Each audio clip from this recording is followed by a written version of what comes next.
Depuis la plus haute antiquité, grâce à une position géographique exceptionnellement favorable, le port de Boulogne a joué un rôle important dans le transit des voyageurs.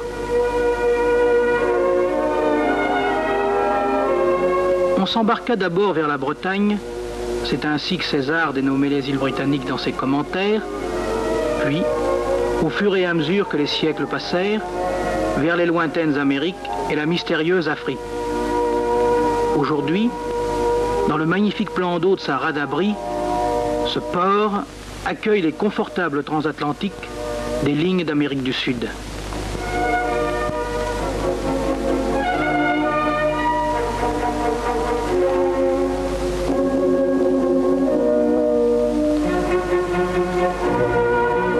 Dans l'une de ses œuvres consacrées à Boulogne, le grand romancier de la mer que fut Roger Vercel a pu dire que les grandes routes d'Europe sont venues finir à l'estuaire de sa rivière ou à la lisière de sa plage.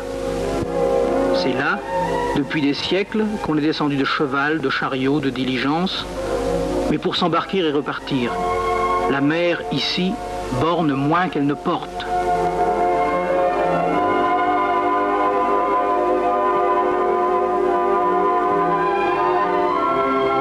Mais ces lettres de noblesse, Boulogne les doit à la pêche. Pour le promeneur qui, au petit matin, car on se lève tôt à Boulogne, arpente les quais à la découverte du rude travail des hommes de la mer, quelle révélation! Comme on est loin ici des paisibles petits ports qui font le charme de la Bretagne et du littoral méditerranéen.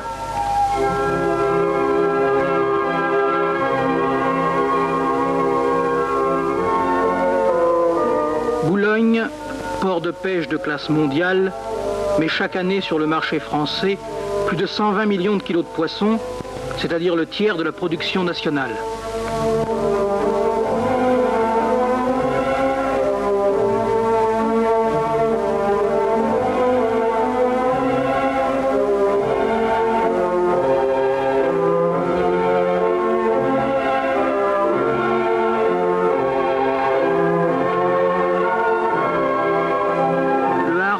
Pour une très large part fait la réputation et la fortune de Boulogne.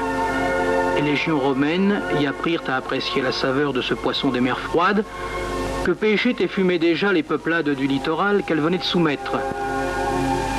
Au Moyen-Âge, le sauret de Boulogne était renommé jusque dans les tavernes parisiennes où Villon côtoyait les ribauds et les filles.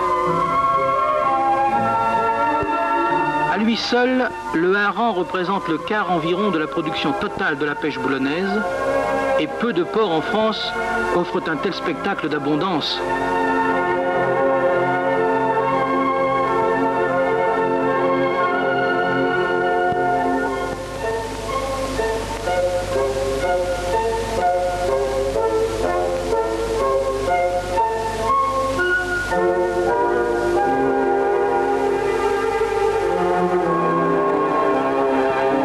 Les poissons que nous trouvons sur nos tables, exception faite de la sardine et du thon, sont d'ailleurs pêchés par les chalutiers boulonnais, et plus particulièrement le maquereau, le merlan, et les gros poissons comme le collin, la morue, les lingues.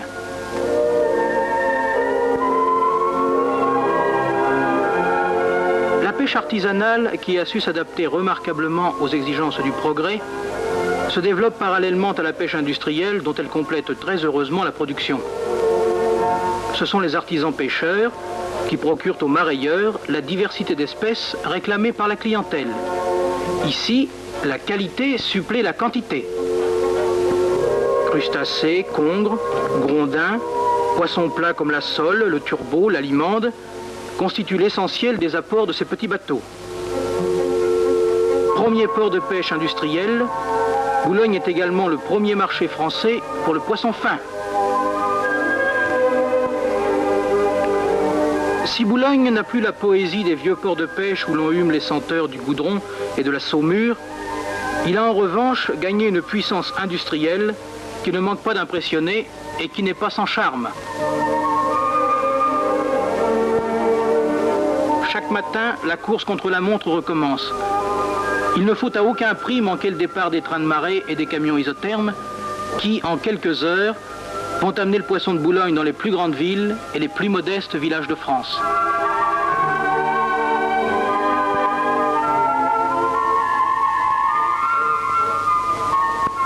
C'est encore Vercel qui affirme que l'appel d'une autre terre qui blanchit à l'horizon les jours de temps clair a imposé à Boulogne son destin qui fut d'être à la fois un aboutissement et un point de départ.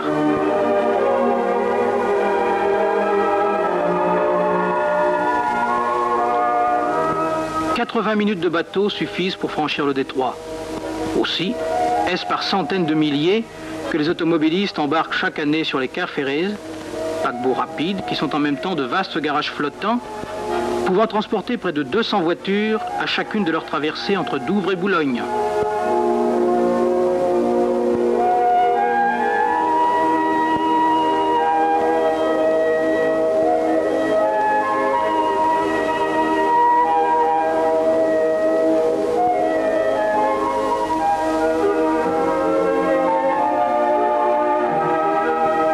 Porte du continent, Boulogne est de nos jours le carrefour de l'Europe.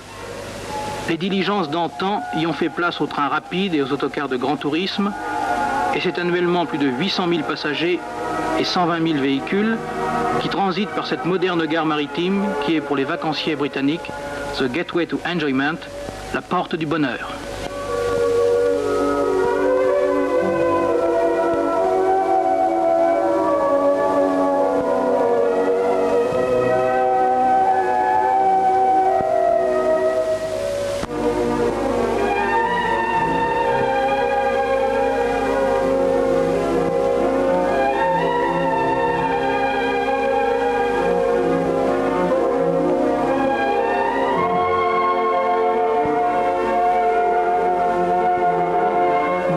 Est aussi une agréable ville de séjour.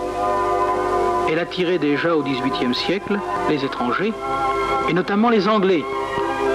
La colonie britannique y fut d'ailleurs nombreuse et active jusqu'à la Seconde Guerre mondiale.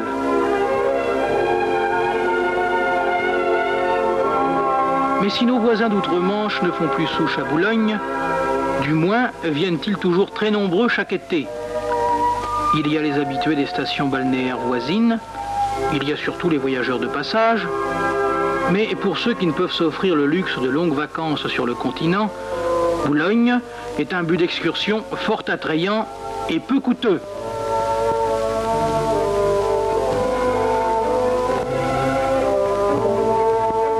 Quelques heures de flânerie dans les vieilles rues et les modernes quartiers boulonnais surgis des ruines de la guerre, l'exploration des boutiques de marchands de souvenirs et de parfums, la tentation de la cuisine française et des liqueurs à laquelle on résiste rarement.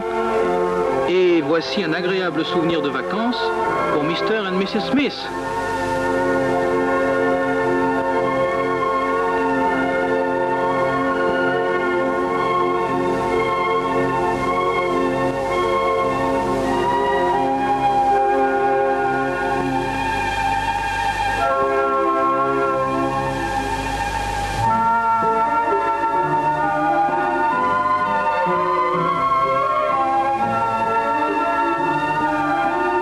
À Boulogne vit de la mer, et les industries régionales elles-mêmes sont essentiellement tributaires de la voie maritime.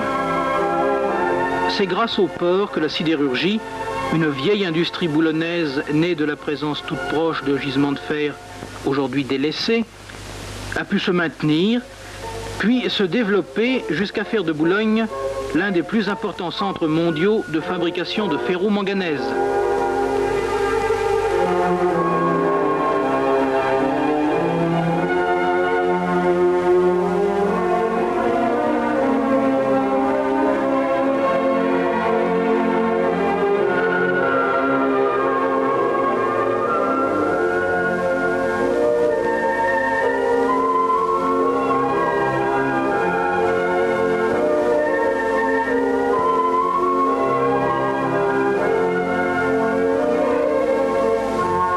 Ici, c'est un long courrier amenant tout droit du lointain Pakistan le jute destiné aux filatures picardes. Venant des quatre coins du monde, les lourds cargos apportent le minerai de manganèse, extrait des riches gisements de Russie, des Indes et d'Afrique. De Boulogne partent chaque année d'importants tonnages de ciment en provenance des carrières et des cimenteries du Haut-Boulonnais.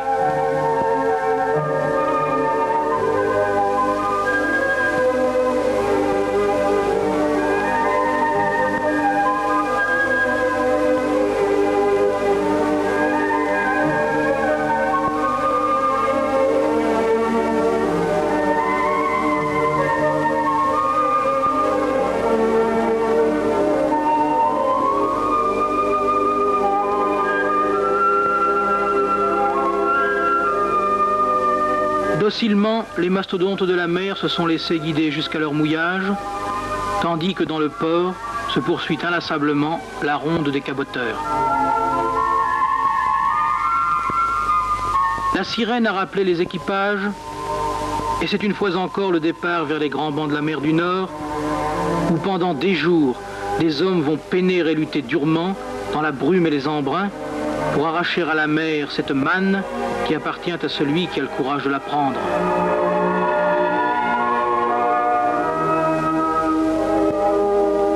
Flâner le long du quai Gambetta jusqu'à la plage est une des distractions favorites des boulonnais. Que le soleil fasse jouer des reflets sur l'eau moirée de l'avant-port, ou que la grande houle du large ourle d'écume éclatante les digues qui protègent la rade, le spectacle y est toujours attachant.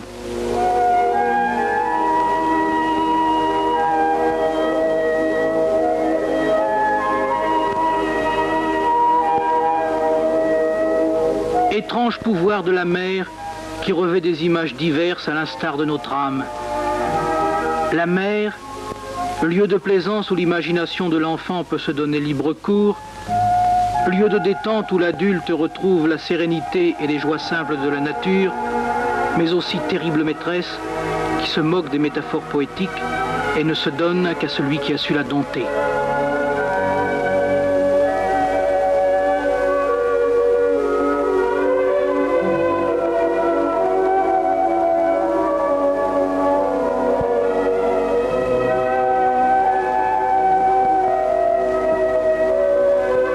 Cette immensité des mers, disait Chateaubriand, semble nous donner une mesure confuse de la grandeur de notre âme. Elle fait naître en nous un vague désir de quitter la vie pour embrasser la nature et nous confondre avec son auteur.